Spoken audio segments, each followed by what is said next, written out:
Here I am at the Science Park in Valencia, where there is some volunteer coordination going on.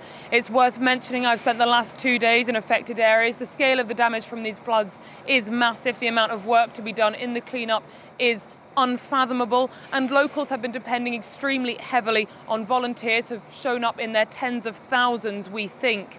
But it's caused problems too. Major roads blocked up. It's been very difficult within these towns for heavy machinery to move around.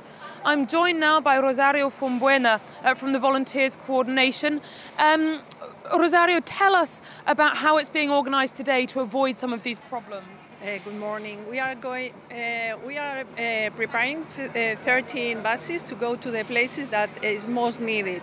The volunteers are going to these places to help, especially in the cleaning task to do. Mm-hmm. And I know that there's been some towns have said that they don't want volunteers today, that it's more of a hindrance than a help. And why don't you tell us about the safety concerns as well that come alongside sending thousands of people to flood-stricken areas? It's not a question that the village don't like to have volunteers. It's a question of safety and security.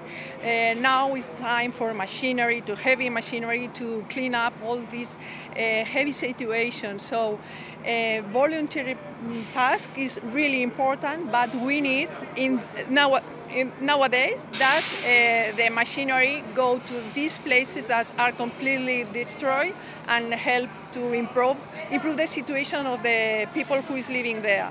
Absolutely. And of course, tomorrow many of those volunteers may well go back to work. So the question arises, what next for these communities? They're going to have to depend much more heavily on the professionals. Now it's time for the professionals to do their jobs.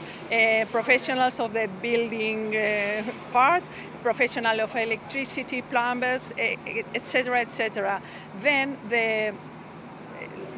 it's a question of long-term project, because the recovery will cost us a lot of effort, a lot of people doing things for other people. So the volunteer is really amazing, the work that they are doing for the moment, but now it's time for the professionals. Now it's time for the professionals. That's Rosario Fombuena from the Volunteers Coordination here in the city of Valencia. Thank you very much for joining us.